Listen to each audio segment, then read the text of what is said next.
Soren Boyd, and I'm the CEO of Wavelengths Recovery in Huntington Beach.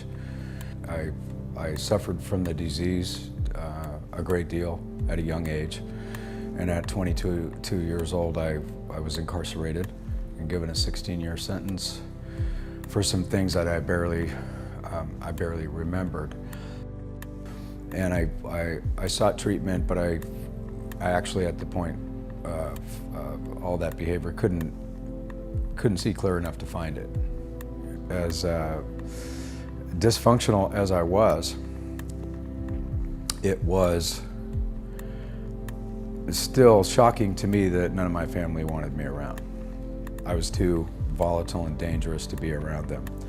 So I found myself angry and alone. I did a lot of drugs, I got in a lot of trouble, I drank a lot of alcohol, and it was miserable. My daughter, Courtney, who's now almost 27 years old, was born while I was on a run. I was on cocaine and alcohol the day that my wife went to the hospital and Courtney was born.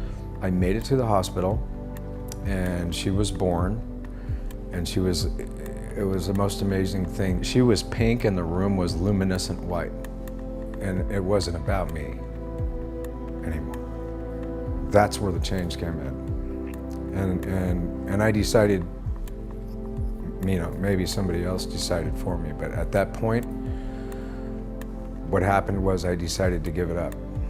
I decided that that child needed me, and the only way that I was going to change my life was to be clean and sober completely. The police were actually looking for me at the time. They wanted to talk to me about a few things. So I left the hospital, and I went to the police station and said, here I am. And that was it. 15 months I spent back in the prison. Seeing the baby become a toddler in the visiting room was very difficult to deal with. I stayed sober inside, and I became the chairman of NA inside the prison. And we grew it from 35 inmates to about 400 before I left. And from there came the first house when I got out. One house became two, then two houses became four, and so on and so forth until there were about 22 houses. The most fulfilling part of my work, beyond a shadow of a doubt, is really walking into this space in the morning. It's amazing because one day's never like the next, and one story's not like the other, because I love to come here. It's the most interesting thing in my life.